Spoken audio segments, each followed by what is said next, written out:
नमस्कार दोस्तों। आज के इस विशेष विश्लेषण में आपका स्वागत है। आज हम ब्रह्मांड के सबसे रहस्यमयी और शक्तिशाली स्वरूप को डिकोड करने जा रहे हैं, भगवान शिव का स्वरूप। क्या आपने कभी सोचा है कि उनका ये रूप सिर्फ कोई साधारण वेशभूषा नहीं है? जी हाँ, ये असल में जीवन जीने का एक बहुत ही गहरा वैज्ञानिक और मनोवैज्ञानिक ब्लूप्रिंट है। तो चलिए, बिना किसी देरी के सीधे इस अद्भुत विषय की गहराई में उतरते हैं। अब जरा इस चौंका देने वाले विरोधाभास पर गौर कीजिए। हम इंसानों के लिए दौलत का मतलब क्या है? सोना, चांदी, हीरे या महंगे रेशमी कपड़े, राइट? लेकिन दूसरी तरफ जो स्वयं तीनों लोकों के सर्वोच्च स्वामी हैं, उनका खजाना क्या है? शमशान की राख, नरमुंड और जहरीले सांप। अब सवाल ये उठता है कि वो भगवान जिनके सेवक स्वयं धन के देवता कुबेर हैं, वो इन मृत्यु के प्रतीकों को हमारी पारंपरिक धन दौलत से ऊपर क्यों चुनते हैं? तो भाई, असली सवाल तो यही है ना, क्या ये सब सच में सिर्फ एक वेशभूषा है या फिर इस पूरे ब्रह्मांड का कोई बहुत ही गहरा सीक्रेट नक्शा? आइए आज इसी बात से पर्दा उठाते हैं और समझते हैं कि ये डरावने लगने वाले आभूषण असल में हमारे अंदर के डर को जीतने और अपार कॉस्मिक ऊर्जा को कंट्रोल करने के अचूक टूल्स कैसे हैं। चलिए सबसे पहले बात करते हैं ऊर्जा और अहंकार को नियंत्रित करने की कला के बारे में। और इसकी शुरुआत हम करेंगे बिल्कुल ऊपर से, यानी सर्वोच्च योगी की उन उलझी हुई जटाओं के भीतर छिपे रहस्यों को समझने से। आपने शिवजी का एक बहुत ही प्रसिद्ध नाम सुना होगा, कपर्दी। इसका सीधा सा मतलब है जटाओं को धारण करने वाला। हमारे प्राचीन ऋषियों को ये बात बहुत अच्छे से पता थी कि हमारे बाल असल में एक एंटीना की तरह काम करते हैं। सोचिए, जब कोई योगी गहरे ध्यान में होता है तो ये उलझी हुई जटाएं एक एनर्जी डैम यानी ऊर्जा के बांध की तरह काम करती हैं। ये शरीर की अपार बायो एनर्जी को बाहर बिखरने से रोकती हैं और उसे अंदर ही लॉक कर देती हैं। है ना कमाल की बात? गंगा के अवतरण की कहानी तो हम सबने सुनी है, और ये इसका सबसे परफेक्ट उदाहरण है। याद कीजिए, जब स्वर्ग की सबसे शक्तिशाली नदी गंगा एक विनाशकारी अहंकार के साथ धरती पर उतरी तो क्या हुआ? वो सीधे शिव की जटाओं की भूल भुलाइया में कैद हो गईं। उनका सारा का सारा वेग, वो सारा घमंड शांत हो गया और फिर वे कोमल जीवनदायिनी धारा के रूप में बाहर आईं। ये कहानी हमें एक बहुत बड़ा लेसन देती है। अगर आपके पास अपार शक्ति है लेकिन उस पर आपका सचेत नियंत्रण नहीं है, तो वो शक्ति सिर्फ और सिर्फ विनाश हिलाएगी। अब उनके सिर पर सजे चंद्रमा को ही ले लीजिए। एक मरते हुए और शापित चंद्रमा को पनाह देकर शिव का ये चंद्रशेखर रूप एकदम परफेक्ट बैलेंस बनाता है।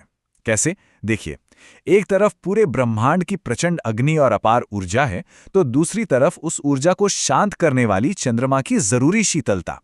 और अगर हम इसे विज्ञान के नजरिए से देखें तो ये 15 दिन घटने और बढ़ने वाले चंद्रचक्र को भी बखूबी दर्शाता है।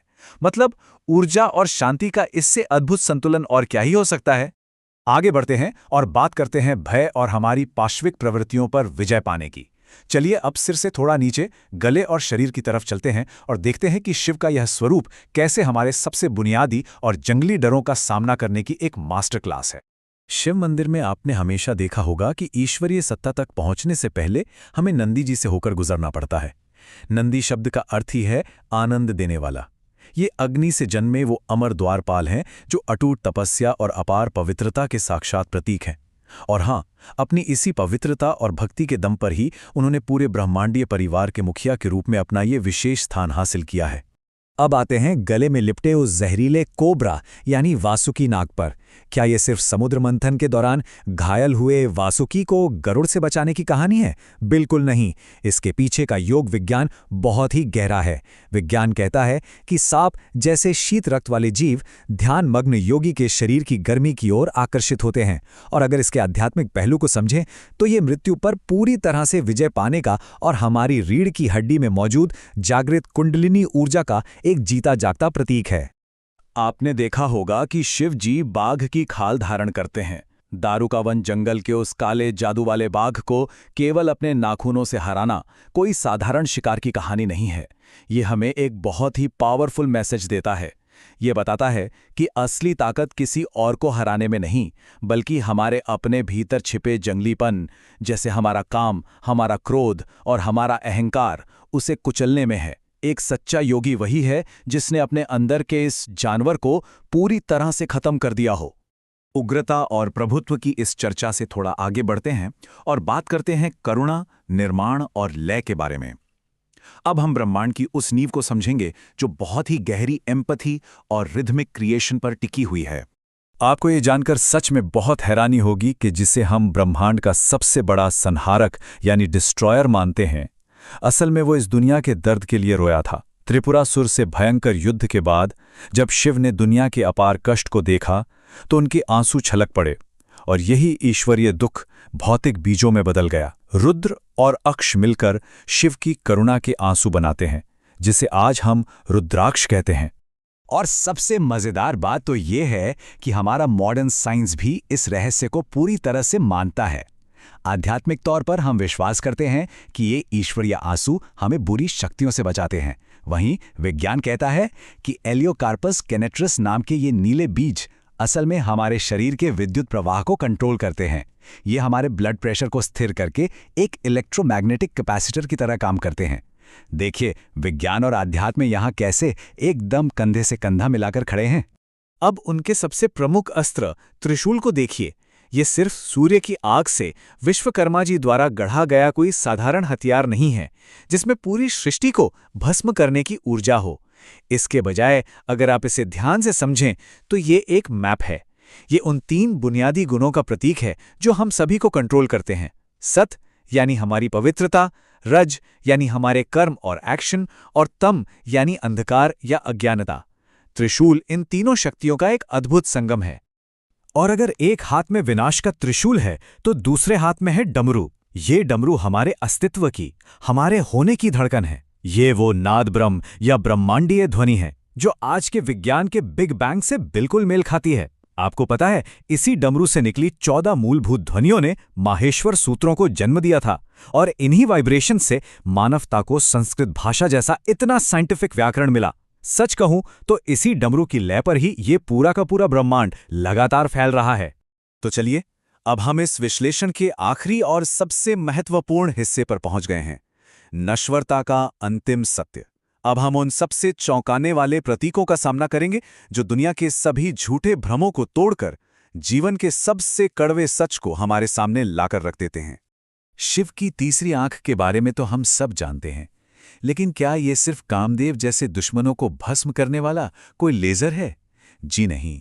जरा सोचिए, हमारी जो ये 2 आंखें हैं वो क्या करती हैं? वो बाहर की इस भौतिक दुनिया और उसके अंतहीन लालचों को देखती हैं। लेकिन ये तीसरी आंख, ये जागृति का वो अंतिम आंतरिक लेंस है जो हमारी इन सतही इच्छाओं और वासनाओं को पूरी तरह से जलाकर राख कर देता है। ये बाहर नहीं बल्कि पूरी तरह से हमारे भीतर की ओर देखती है। गले में पड़ी नरमुंडों की यह माला, जिसे मुंडमाला कहते हैं, हमें एक बहुत ही हार्श लेकिन सच्चा संदेश देती है। यह हमें बार बार याद दिलाती है कि जीवन और मृत्यु कोई फुल स्टॉप नहीं है। ये तो बस इस ब्रह्मांडीय समय के लगातार चलते रहने वाले चक्र हैं। मानव खोपड़ियों को पहनना इंसान के सबसे बड़े डर यानी खुद के खत्म हो जाने के डर पर पूर्ण विजय पाने का सबसे बड़ा प्रतीक है।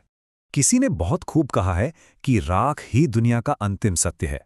चाहे वो लकड़ी हो, बेशकीमती सोना हो या फिर हमारा अपना शरीर, अंत में सब कुछ राख ही तो बन जाना है।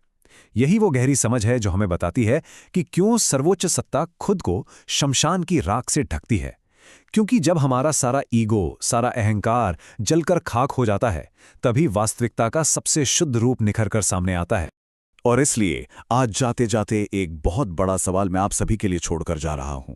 अगर इस पूरे ब्रह्मांड का रचयिता खुद राख और मृत्यु को गले लगाता है, तो फिर हम इंसान अपने इस छोटे से जीवन को अपने अहंकार और अपने डर के हवाले क्यों कर देते हैं? जरा सोचिएगा इस बारे में। इस विचार के साथ ये बिल्कुल साफ हो जाता है कि भगवान शिव के सभी प्रतीक कोई साधारण आभूषण नहीं है, बल्कि ये एक मास्टर मैनुअल हैं, एक ऐसा ब्लूप्रिंट जो हम सबको अपने भीतर के अंधेरे को जीतने और पूरी तरह से निडर होकर जीने के लिए प्रेरित करता है।